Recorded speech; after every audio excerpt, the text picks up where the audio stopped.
Quran oxumaq hər zaman savablıdır. Hədis şərif var ki, sizin ən xeyirliniz Quranı öyrənən və öyrədəndir. Amma Ramazan elə bir aydır ki, sənə sanki qısa yoldan təklif var cənnətə getmək üçün. Hədis şərifdə buyurulduğu kimi cənnətin qapıları açılır və həmçinin də normal vaxtda oxuduğun Quranla Ramazan ayında oxunan Quranın arasında savab baxımından çox böyük fərq vardır. Allah-u Teala'nın bizə məhz elə Ramazan ayında, Qədr gecəsində endirdiyi ilk ayət Nur dağı Hira mağarasında Ələq surəsi 1:5-dir. Ələq surəsində oxu deyir bizə. Bəzən biz bunu kitab oxumaq kimi başa düşürük. Əslində oxumaq kainatı oxumaq, özümüzü oxumaqdan başlayır, Quranı oxumaqdan başlayır. Kainatın kiçik modelidir insan. Kainat isə Quranda əks olunur.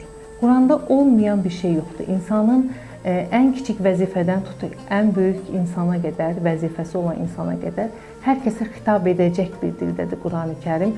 Qurani Kərimi həm ərəbcə oxumaqla yanaşı Azərbaycanca mealını oxumaq lazımdır ki, yəni Allah-u Teala məndən nə istəyir?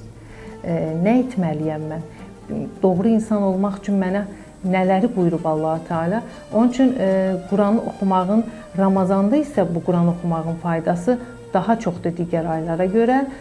Həm savab baxımından, həm özümüzü yetişdirmək baxımından, həm də ki o qısa yolla cənnətə getmək baxımından ki daha çox faydaları var. Onun üçün də Quranı daha çox artırırıq bu ayda.